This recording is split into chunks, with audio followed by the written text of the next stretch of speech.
So this water evaporators, water is vaporized. Okay, that is the resultant product. This vapor is condensed, and we will get a water that is called as boiler feed water or distilled water, which can be used in the power plants. Okay, so this unevaporated portion is discarded as a residue. Okay, so the similar thing is happening in this desalination plant. Okay, water treatment plants, we have this type of things. Okay, they are called power plant. But in the case of chemical evaporators, actually what's happening,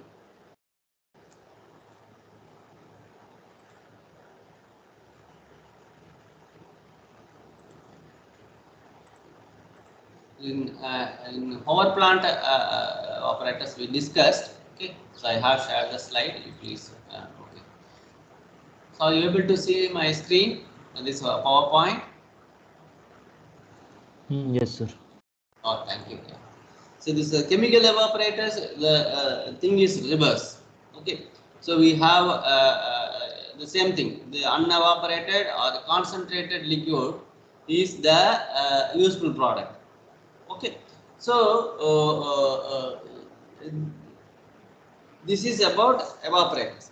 So when you see here so many things, the properties of the solution greatly affect the type of evaporator. We have so many type of evaporators, we will see in later. Okay, so and one more thing I would like to say, that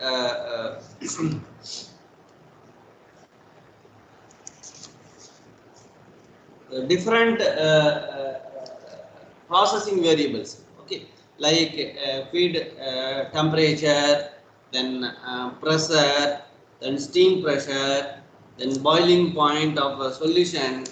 These will have a huge effect on the evaporator operation. Okay, so for example, in this slide I can say, yeah, see here, this is a simplified diagram of single effect evaporator. Here you can see that this feed TF is sent to the evaporator. So here you have a bundle of tubes is placed here, as like here. Your feed goes. Okay, so the steam is flowing here in the steam chest. Okay, so what happens, the feed is going here in the, this is called downtake. Okay, so from the downtake it flows through the tubes and goes up. Okay, so in the cell side you have steam. This is steam chest. Okay, so here the heat is transferred to the feed, then it is vaporized. So that here you have vapor release chamber, or you can say vapor liquid disengagement section, that's called drum. Okay, so this is the heat transfer area portions, like act like a heat exchanger. Okay, so here the concentrated liquid is collected at the bottom of the evaporator and it is discarded as a product. So the vapor releasing here at the surface of the liquid, sometimes it may carry the liquid droplets, so you have to provide a suitable arrangement at the top. Okay, like you can say catch-all provisions. So here you have different size of liquid droplets, small, large and medium size. Okay, so medium size normally will suspend, the large one will come down. Okay, the small one will go with the vapor. Okay, so we have to provide suitable arrangements, baffle arrangements, deflectors. Okay, or you can provide catch-all type arrangements, screw type arrangements. Okay, so these will help to separate the liquid droplets from the vapor. Okay, then you have close. This vapor will go. So here your feed enters at the temperature TF, and you are getting the concentrated product at T1 temperature. So here we have to maintain the pressure P1. So this is the temperature at the pressure P1. So your vapor will leave at temperature T1, the concentrated product at T1. So here you have a steam which is passed through the cell side of the heat exchanger portion. Okay, so it enters at saturation temperature Ts and the condensate is being removed. Okay, so this is the simplified schematic representation of single effect evaporator. So if you see here, the main processing variables affecting this evaporation process are the feed temperature. So if your feed is at a boiling point, then your steam requirements will come down. Okay. So if your feed is very low than the boiling point of your solvent, okay, then what happens? The steam requirement will increase and size of the evaporator will also increase. Okay, so the feed has to be preheated. The feed this temperature TF should be very close to your evaporator temperature. If it is cold feed, then you have to use the additional steam to raise the temperature to the boiling point of the solvent. Okay, so if feed F is under pressure, if your feed is under pressure P, it enters at the temperature above the boiling point.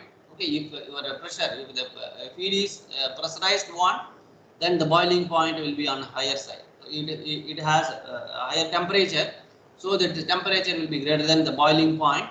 So what happened when it enters in the evaporator body, the additional vaporization is possible. So flushing of part of the entering hot feed is also possible. Okay, so the preheating of the feed will reduce the size of the evaporator. Okay, so your heat transfer area will be less because you will get more. Your steam requirement is more. So Q is equal to S lambda, that is your heat load. So the size will come down. That's the idea. Okay. So then the second one, the process variable is pressure. This is the effect of pressure you have to. So pressure normally will set the boiling point of the solution. Okay. So here pressure means the pressure at the vapor space of the evaporator. This is your vapor space. So here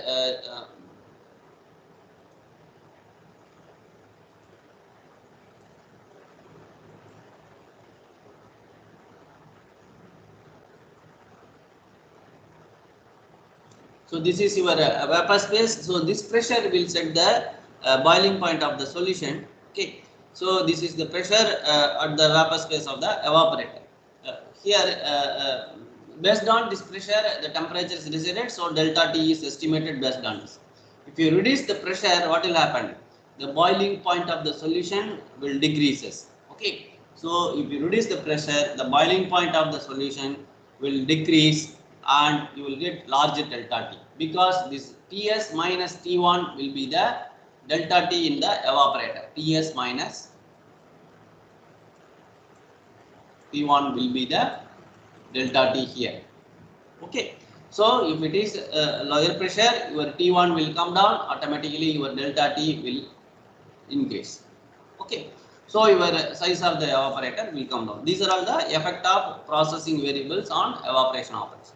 Then boiling point raise. Sometimes next one you can say about this steam. Okay. So if you use high pressurized saturated steam, then quality of steam will be very high. So it has a large amount of energy. Okay. So that you will get higher the Ts. So if Ts is in higher side, so you will get higher delta T. So in turn, it will decrease the size of the evaporator. Okay. So this boiling point raise. Next one is boiling point raise.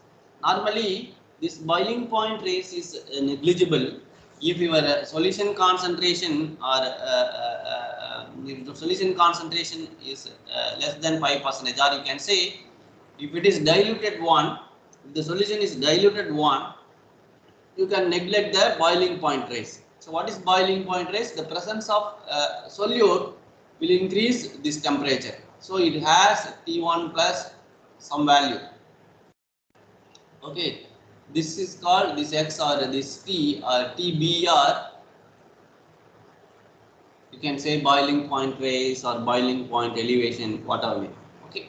So if this is T plus TBR, then what happened? So you, here T1 plus TBR, boiling point raise. Your solution temperature will be on the higher side.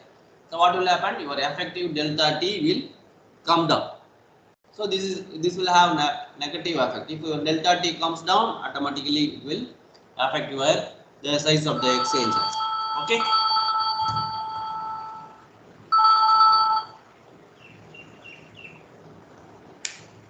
Okay. So if the solution is dilute one, the boiling point raise is negligible. If it is greater than 5%, okay, then heat capacity and boiling point is quite different. So that's why most of the cases, in the case of sugar plants or sodium hydroxide solutions, the Cp is expressed in terms of concentration. Okay, so Cp is normally function of temperature. Okay, so if the temperature is again in this case is function of your solute concentration.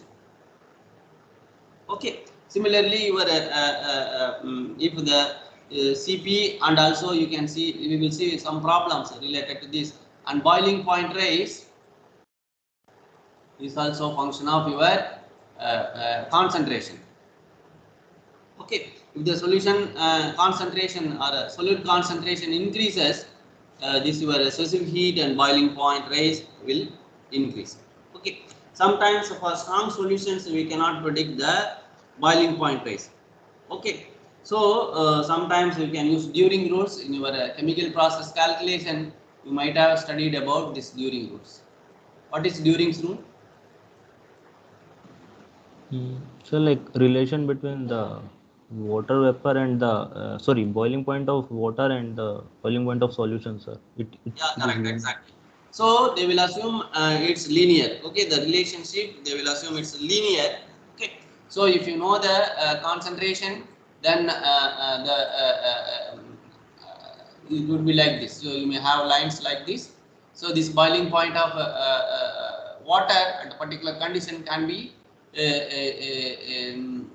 if we know the boiling point of water at particular temperature or conditions, okay, then for different solute concentrations you have like the corresponding temperature, you can find out that would be the boiling point of particular concentration of the solute. Okay, so like this you can calculate the boiling point. So this boiling point raise not only because of solute concentration, okay, sometimes it may be due to hydrostatic head, because here you are maintaining the liquid level at this point, correct? So here you may have one pressure, here you may have one pressure, here you may have one pressure.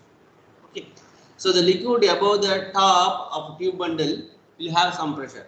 Okay, so here this is less in pressure, but here, excuse me,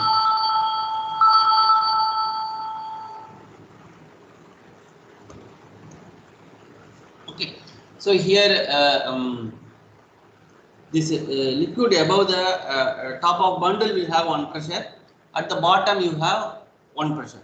So this boiling point raise, here if this pressure is more, the temperature is different, here the pressure is different. Okay, here you have some other, so this will cause the boiling point raise. So boiling point is set by the pressure at vapor liquid interface that I have already told. If the greater the liquid layer above the tube bundle, it will increase the boiling point because of this hydrostatic pressure. Okay, so this will automatically decrease the boiling point. So you have some expressions to calculate this boiling point, that is delta TH.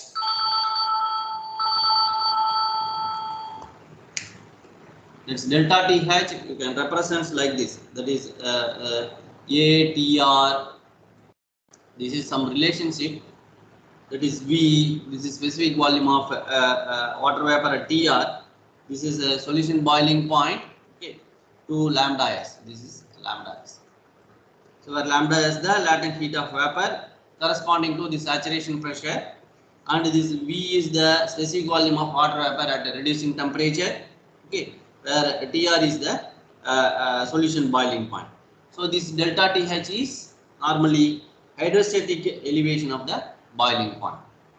Okay, So normally this delta P, so this is this has to be multiplied by delta P. Sorry, here TRV by lambda S into delta P. So this delta P is normally called hydrostatic head. So this the hydrostatic head is normally a amount of liquid level above the heating surface. This is heating surface, correct? So this is your heating surface. Though here normally this would be this delta P would be half of the liquid level above the heating surface. This is half of the liquid level above the heating surface. That's the point. For example, if you were heating surface in the evaporator is 132 centimeter below the liquid level. For example, in one problem, we can see later.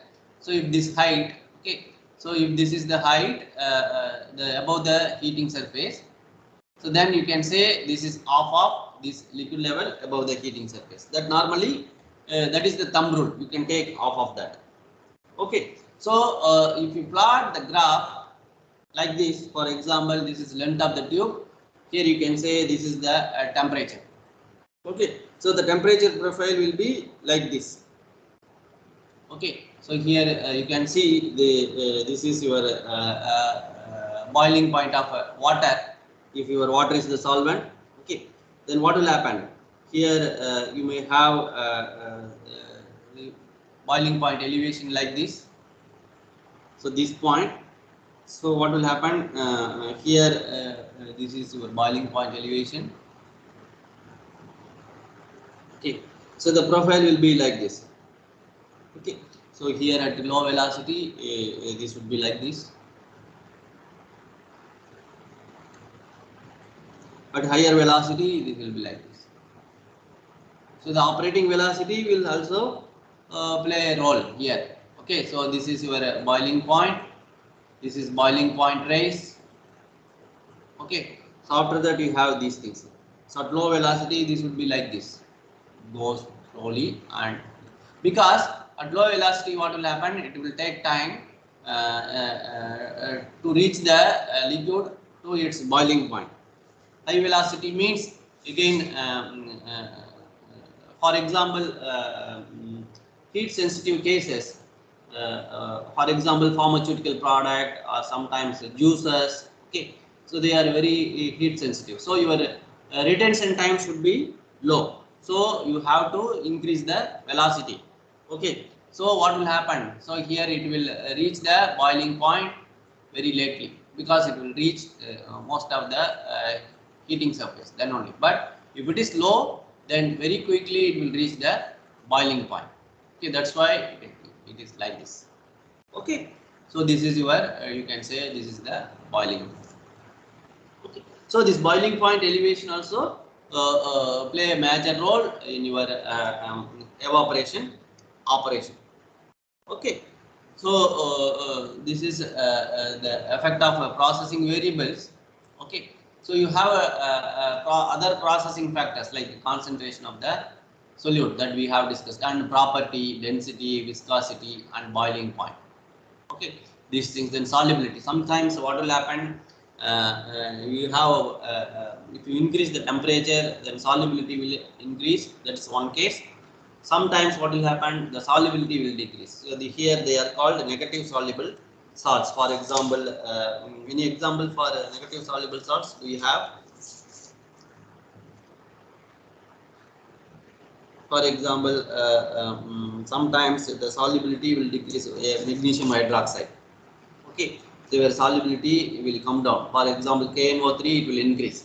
If you take sodium chloride, the solubility will not change that much. Okay, so solubility also matters.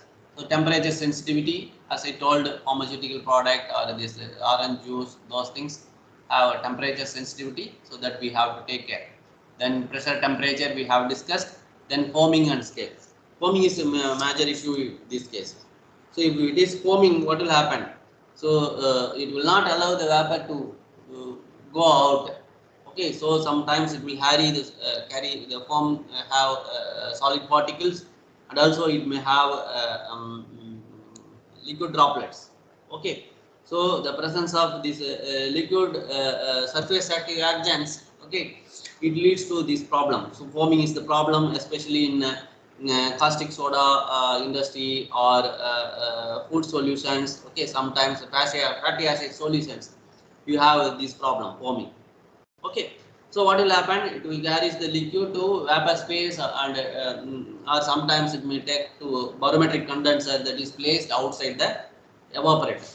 Okay, so we have to break this foaming by providing suitable mechanical arrangements like deflectors, or you can provide impingement baffles. Okay, sometimes you can use steam jet to break the layer of foam. Okay, or you can add anti-foaming agents like liquid silicons, cottonseed oil, okay, or sulfonated castor oil. These things that you can add to reduce the foaming. Okay, that is one case. Other one is scaling. Deposition of salts on the heating surface, that is because of inverse solubility salts.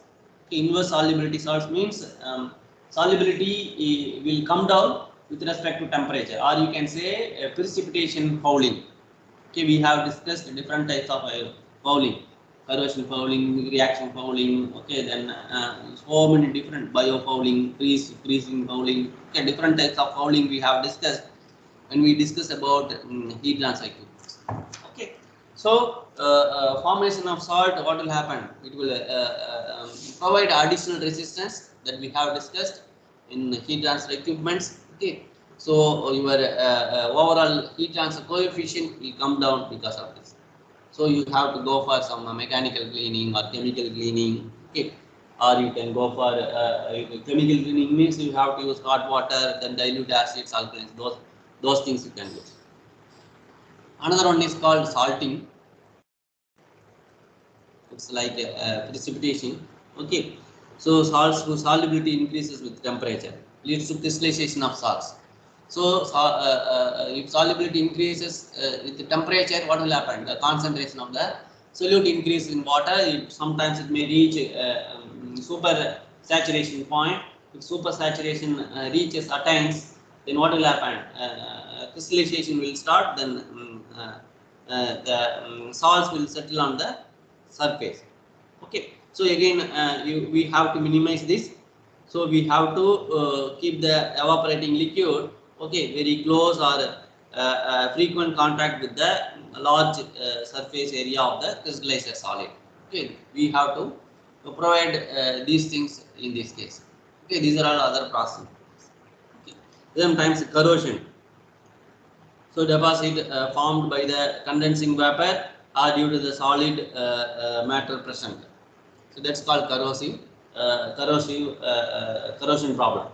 Okay, in the evaporator. So we have to take care of all these things. Okay. So here types of evaporation, you have two different types, single stage and multi-stage. So this is a different type of evaporators, open pan and kettle evaporators, very simplest form of evaporators. Then horizontal tube natural circulation evaporators. Here you have evaporator body here. So here you have horizontal evaporator. This is very old one. Nowadays this type of evaporators are not being used. Okay, so we are not using this horizontal tube evaporator. This is oldest type of evaporator. So here you have a round or square side. Cell will be round or square.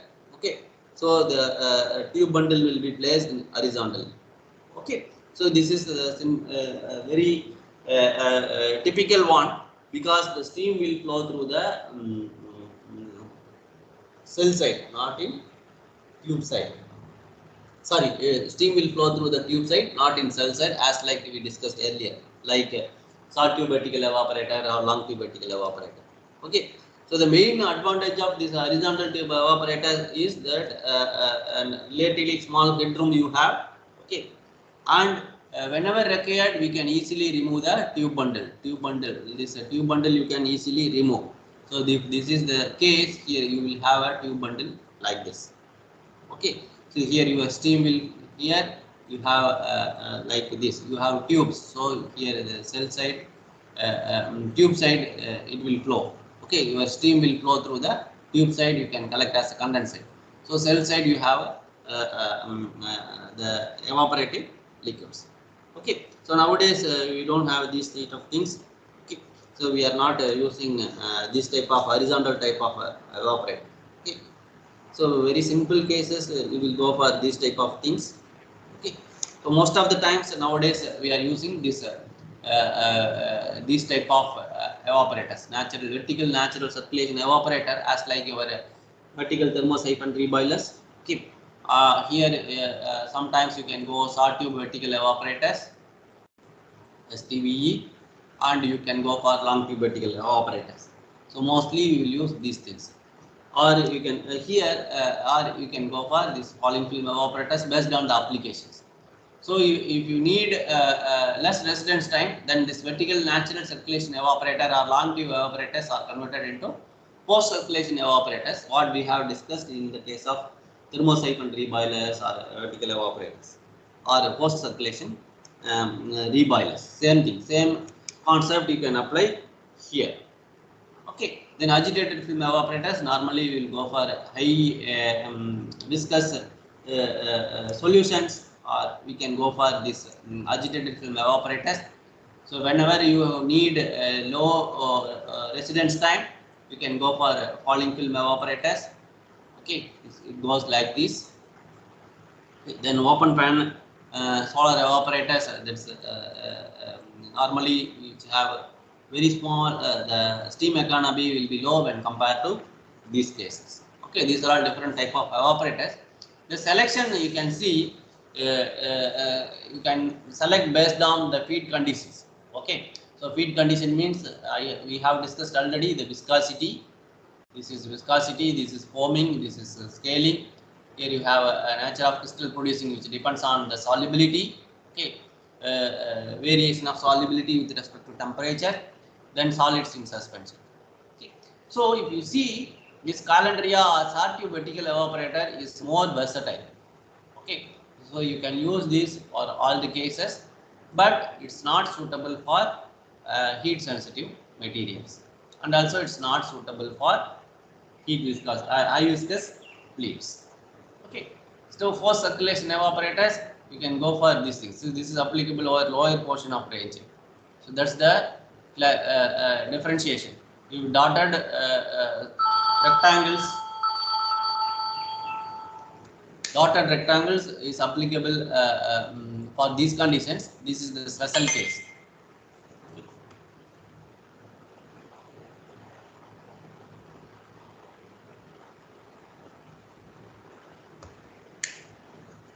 Okay, so this is falling film.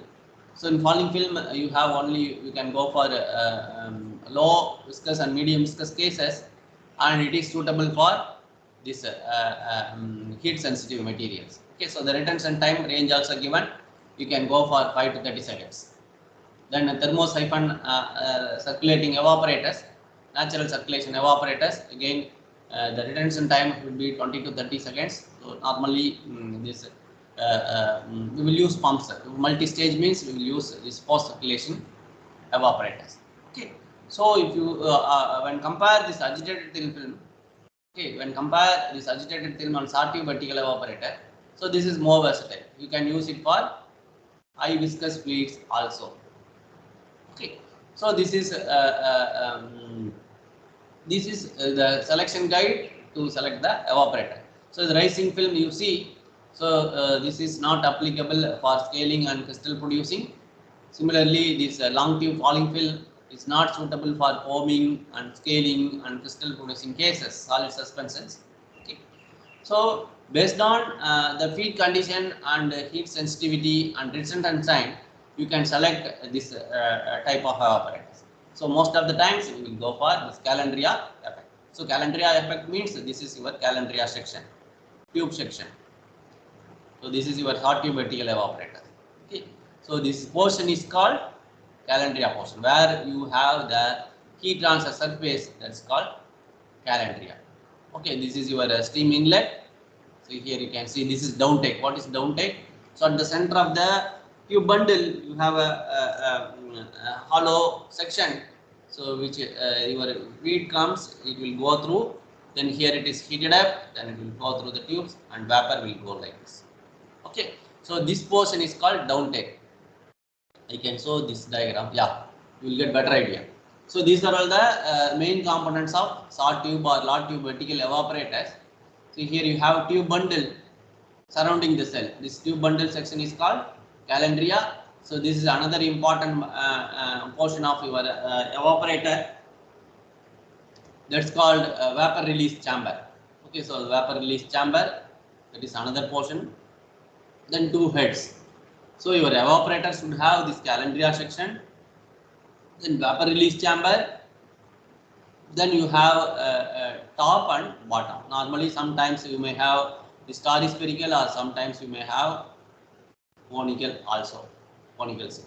Okay, so here if you see from the top, this would be the cross sectional view. So here you have tube bundle, this portion is called downtake. So this is the tube bundle. So this is your steam inlet. Okay, so your tubes are arranged like this. Here you can see this is your baffle arrangements. So here this baffle normally will be used to direct the steam. So it helps to direct the steam over the all heat transfer surfaces. Okay. Sometimes if you have non-condensables in the steam, if the steam has non-condensables in the steam, you should provide these bleeding points. Okay, so this is called bleeding points. These bleeding points normally used to remove the non-condensables, or you can call it as vent. Okay, this is called as vent. So bleed or vent you can say. This would be this. Okay, so here in a long tube vertical evaporator, the length can be 750 mm, or you can say 0.75 meters to 2 meters. Then tube dimension can be 25 mm to 75 mm, and the diameter of the cell, this evaporator body, can be from 1 meters to 6 meters. So this is the case here. Okay. Sometimes you can go tube length up to 3 inches. That's why I have mentioned 75 mm. Okay, this downtake, another one, because the diameter of the cell depends on the bundle diameter and also the downtake. So you have to calculate the cross sectional area of this evaporator body. How you can calculate? You can calculate the diameter of the evaporator body by calculating area of tubes and also area of downtake. So this is area of downtake, this is area of tubes. By adding these two, you can calculate the evaporator diameter. So once you know the diameter, okay, you can calculate the dia of the tube sheet. Okay, so how we can calculate the downtake area? This downtake area normally 40 to 100% of the cross sectional area of the tubes. 40 to 100% of the cross sectional area of the tubes. Okay, so area occupied by each tube you can calculate using this. That is A is equal to ST square. Okay, so this is by each tube. Then you have to multiply by number of tubes, N ST square. So what is ST? Sometimes you may say PT. That is pitch square. Okay, so if this is a triangular pitch, then it would be 0.866 ST square. If it is square pitch, this becomes 1. Okay, so you can write area of tubes, that is N 0.866 PT square for triangular pitch, or you can say NPT square for square pitch. Okay, like this you can calculate the area of tubes. Okay, or sometimes based on number of passes, this will increase. Okay, so you have to provide a pass partition plate, you have to provide tie rods, so many things. Here if you see, your baffles also provided, correct? So you have to provide those things. So based on the number of passes, this area will increase. So you have to use proportionality factor. So that factor normally will be beta, that is 0.8 to 1 for a single pass. This will be 0.7 to 0.85 for double pass, then 0.6 to 0.8 times for multi pass.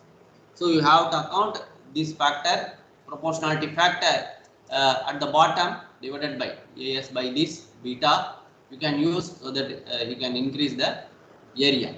Okay, then our area will increase. So based on the number of passes, single pass means it will be 0.8 to 1. So 0.8 to 1. Point conservative design you have to take 0.8, double pass you have to take 0.7, or multi pass you have 6 points. So double the area it becomes. So you have to provide enough space in the evaporator body to accommodate this pass partition plates, then tie rods, the baffles, okay, everything. Okay, so that this area, total area can be area of tubes plus area of downtime. Sometimes they will use this beta, or sometimes they will multiply this by using 1.1. This factor they will use. Single pass means you can use this 1 by 0.8, you can say. What is 1 by 0.8? 1.25 times. Okay, so that in a minimum you can take 1.1. So this will decide the diameter of the evaporator. Okay, apart from that you have to take care of this vapor release chamber. In this case you have to take care of this velocity, because the size of the drum normally decided by three different factors. One is called foaming nature of the liquid, because if foaming is there, then what will happen? Above the liquid surface you may have foaming. Okay, so here you have to provide more height. Okay, or another thing is that vapor velocity. So that we have discussed in kettle type reboiler. Okay, so we will calculate the actual vapor velocity, then we will compare with this the maximum velocity.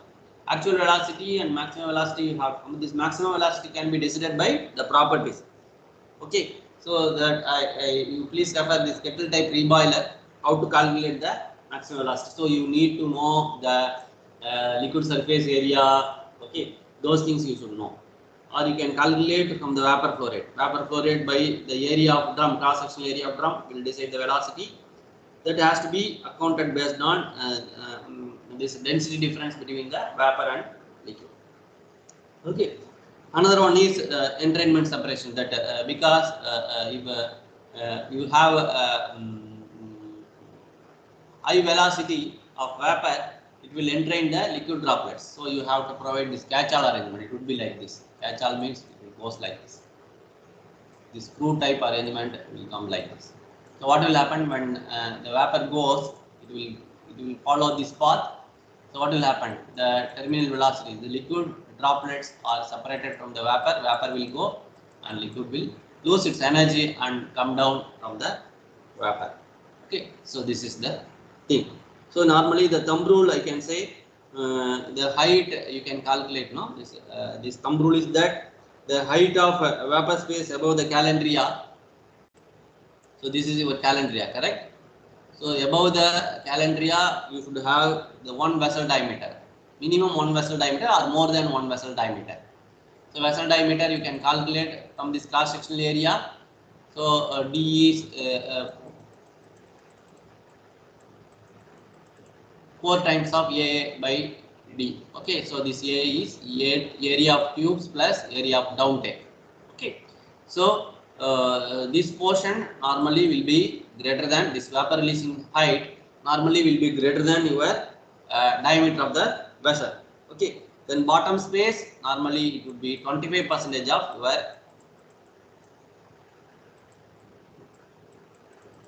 DS. 25% of minimum you should have 25%. So this is tube length.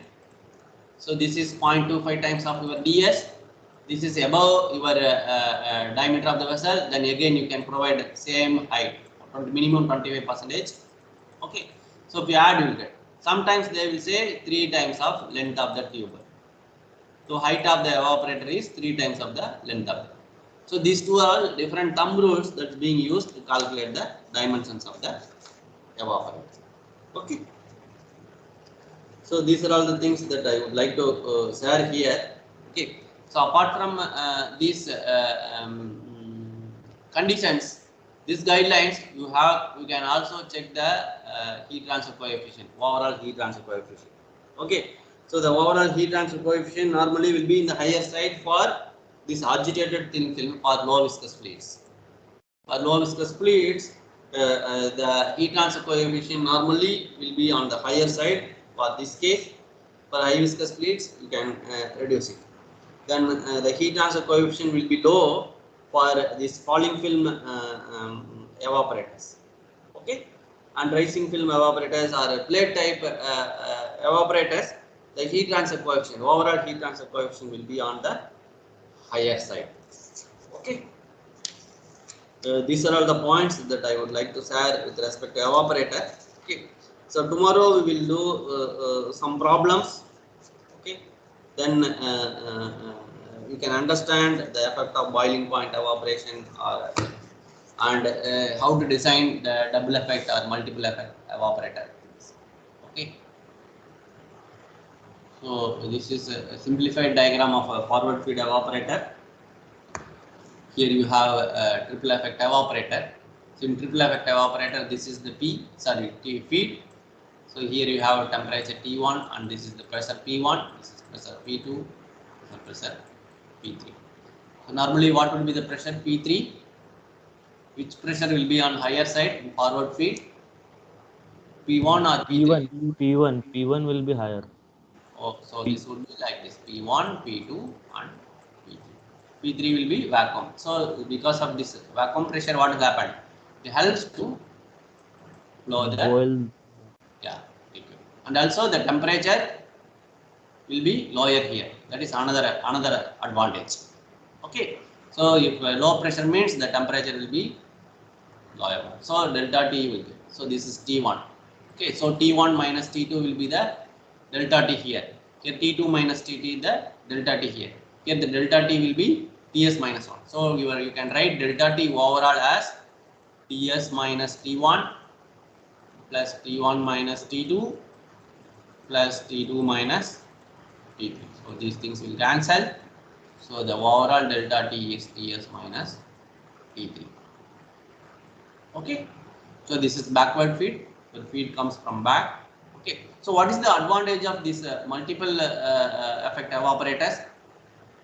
Here in single effect and multiple effect, you can coin two different terminologies. They call steam economy. What is steam economy?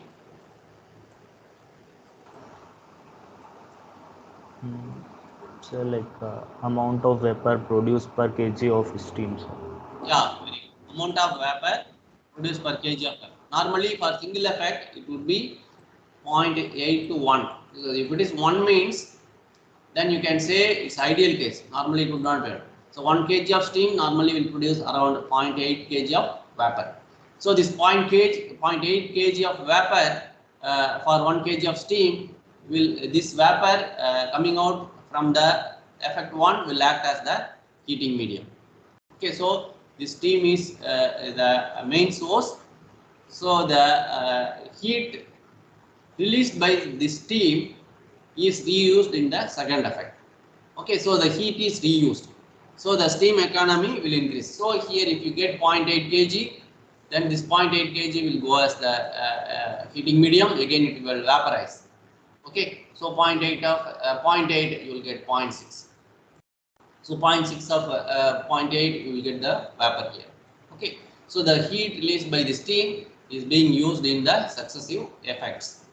That's the idea. So your steam economy will increase. So what would be the steam economy? So vapor produced in effect 1, vapor produced in effect 2, vapor produced in effect 3. So sum of these divided by 1 kg of steam. So automatically your steam economy will increase. How will you define the capacity? What is capacity actually? Sir, vapor per second, na? Vapor amount of vapor produced per second.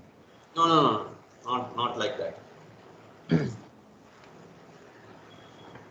What's capacity?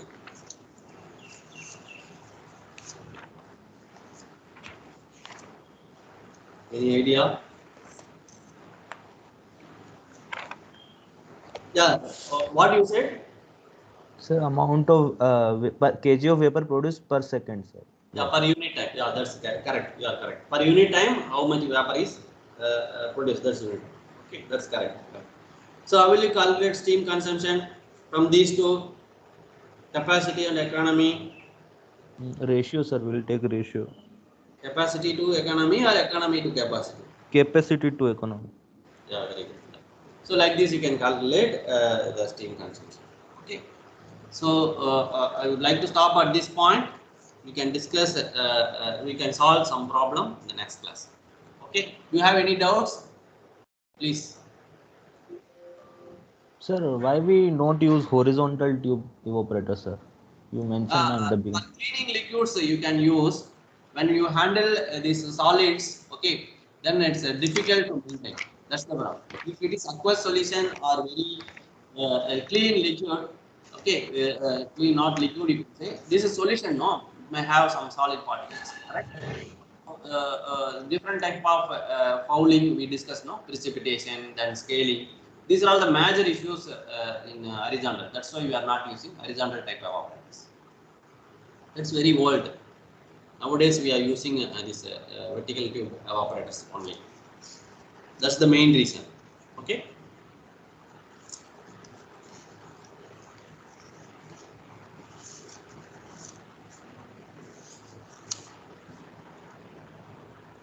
And another thing is that you have to provide head, no? Head. Yeah, this you can say freeboard, or you can say vapor liquid disengagement section. These are all the issues.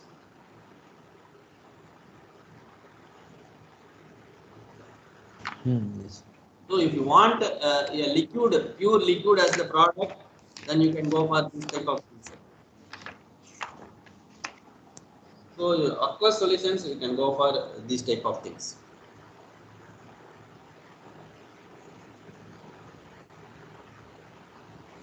So highly fouling or highly scaling liquids, we cannot go for this.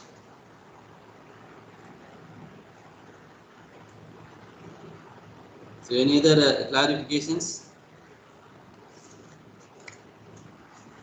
Sir, can you go to the slide that a guide to selection of evaporators? Yeah. Yes. So like we need to let's say material is heat sensitive. So like yes. So let's say which we will select, sir. Forced circulation or agitated thin film, sir. Like Circulation is preferable mostly. so why, sir? For circulation means the retention time will be low now. Okay, compared to agitated thin film. Agitated, you normally we will go for high viscous.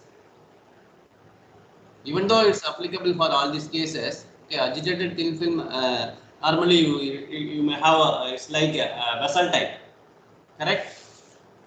Vessel type. So jacketed method you have to use it. So here if you see this agitated thin film, so you have a very big vessel, then you have to provide different type of agitators. We have discussed, no, anchor type, those things. Okay. So what will happen here? Estimation of even though this is a very simplest form of heat exchanger. Okay. So this running cost will be more in this type of agitator. Okay. So if it is continuous one, you can go. Batch wise means you cannot go for this agitated thin film.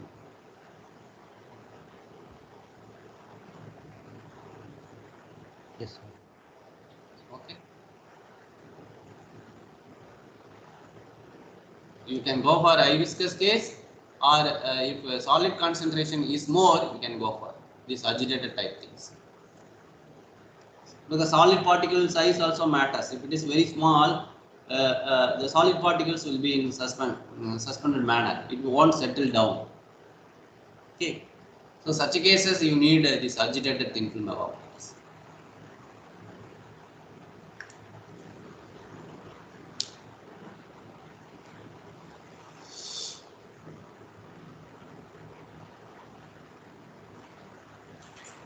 Shall we stop? Yes, sir.